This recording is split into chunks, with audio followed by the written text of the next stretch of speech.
Hey there, welcome back to my kitchen. I hope you're having a wonderful day so far and ready to watch today's video because I have 3 ground beef recipes to share with you today. So I do hope you enjoy them and find something that looks good to you. But let's go ahead and get started with the video.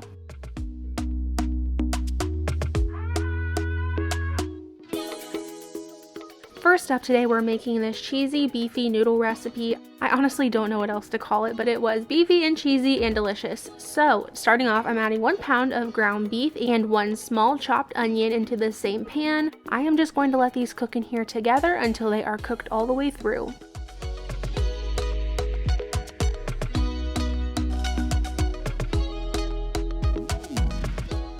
Once it is cooked all the way through, if you have any extra grease, go ahead and drain that off. And then add in 1 tablespoon of minced garlic. I let this cook in here for about a minute or so until I could smell the garlic nice and strong. And now for some seasonings, I'm going to go ahead and add about 2 teaspoons of Italian seasoning, 1.5 teaspoons of paprika, 1 teaspoon of mustard powder, and then right here I actually made a mistake. You'll see me add in 1 tablespoon of flour. This was actually supposed to be 4. I misread my notes. So in the end, you will actually see me fix this a little bit. If you're just making this recipe, then you will want to add 4 tablespoons of flour at this point. I let that flour cook in there for a minute or 2, and then I added in 1 can of beef broth. If you add the correct amount of flour, this will thicken up a lot faster, but slowly add in that beef broth, continue mixing, scraping the bottom of your pan to pick up all that flavor, and then this should start thickening up.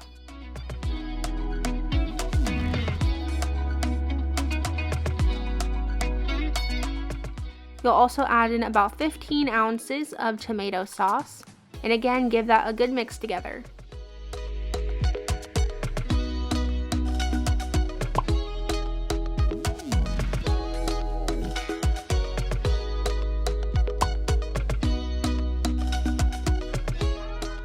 While I was cooking the meat, I actually went ahead and boiled about 12 ounces of pasta on a separate burner.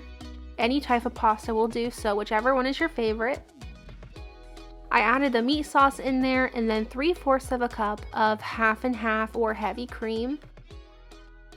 And right here you can see just how soupy this is because I messed up. So I went ahead and continued on with the recipe hoping that the cheese might help, and added about 2 cups of shredded cheddar cheese. This is sharp cheddar. And then I also added just a little bit of salt and pepper to taste.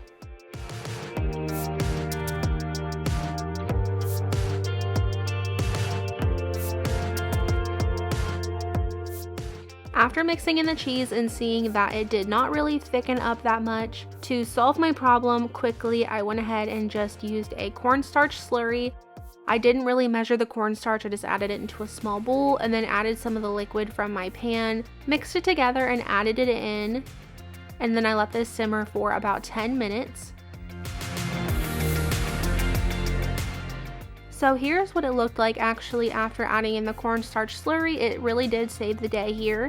I will completely type out this entire recipe the correct way down below in the description box, so if you do follow this, just follow that recipe and then you won't have the same problem that I did.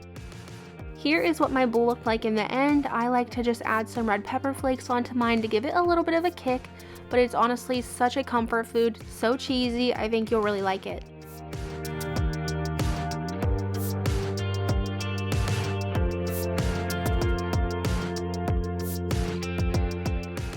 Next up, we're going to make a burger bowl or a burger salad, whichever one you want to call it. So to begin, in this nice big bowl, I'm adding in 1 pound of ground beef, about a 1/4 teaspoon of pepper, a 1/4 to a 1/2 teaspoon of salt, 1/2 teaspoon of garlic powder, and 1/2 teaspoon of onion powder. I'm then just going to get in there with my hands and mix that together and make sure it is all combined very well. Now for this one, you can either just go ahead and cook the ground beef and just break it up and put it over top of your bowl or your salad. But honestly, what I prefer to do is make little mini patties, like if you were making them for slider buns, you want to make them just small like that. I just think they fit and go way better with the burger bowls when they're a little smaller like this. I want to say I ended up with 7 of these little patties, but you can make them bigger or smaller depending on how many people you're feeding and honestly just how big you prefer to have them. Cooking these on the grill is ideal, but I know it's still cold where a lot of you live, so if you want to cook them in the house, you can just cook them in a skillet or even in your oven. I like to cook mine right here in this cast iron skillet, and I just cook them for a few minutes on each side until they're browned and cooked all the way through.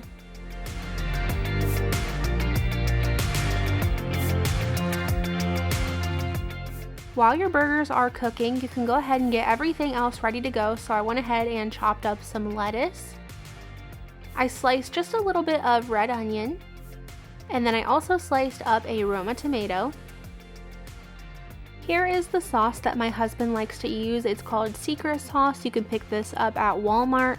My husband likes this one. I actually like to just add a spoonful of mayonnaise on top of mine. I also added on some shredded cheddar cheese along with a couple French fries. And I also added some pickles on here. These are bread and butter pickles. Those ones are my favorite. All together like this, it's such a light dinner, but also still very satisfying.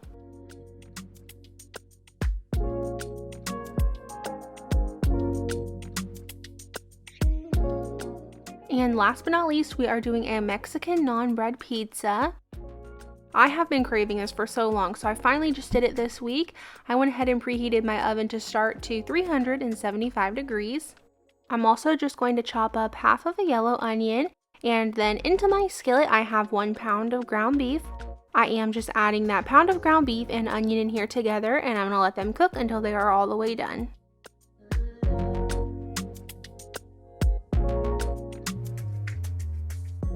While that's cooking, into this smaller pan on the back of my stove, I'm adding in 1 can of refried beans.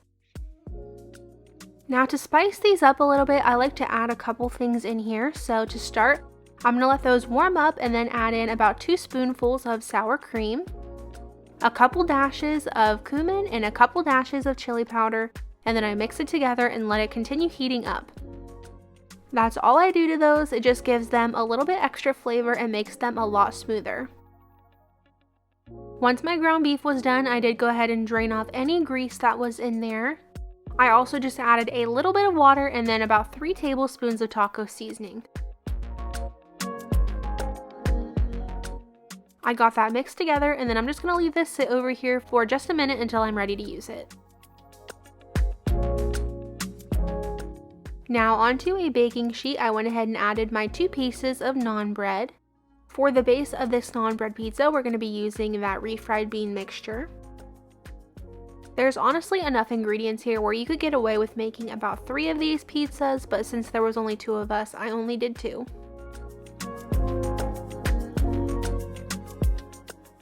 Over top the refried beans, you'll go ahead and add your ground beef mixture.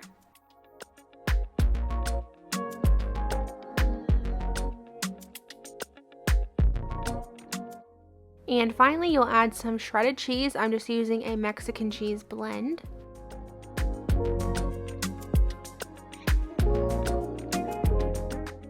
Add as much cheese as you want. In my opinion, I don't think there is a wrong or right amount. Just add as much cheese as you like. Now these are going into the oven to bake for right around 10 minutes until the edges are a little bit crunchy and the cheese has melted through. Onto my cutting board, I'm going to go ahead and chop up a little bit of lettuce and some Roma tomato. Here's what the pizzas will look like coming out of the oven. At this point, you can add any other toppings that you like. So I like to have lettuce and tomato on mine. I also like to add on some salsa and then sour cream. As you can see, my husband's in the front. He is much more picky than I am, so I went ahead and just kept his pretty plain, and he ended up just putting some hot sauce and some sour cream on his.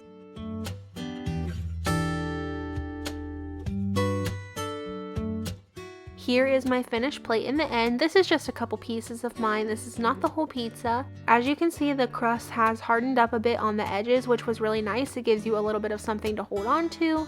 I'm a huge fan of using naan bread to make pizzas like this. They also make naan bread that's a little bit smaller than this. I think they're naan bread minis. You can use those as well to make smaller pizzas, especially if you have little kids. I think that would be really nice for them. Thank you guys so much for watching today. I truly appreciate you spending your time here with me. If you made it all the way to the end of this video, don't forget to leave me a flower down in the comments below. And I will see you guys back here on Sunday with a new video. Bye!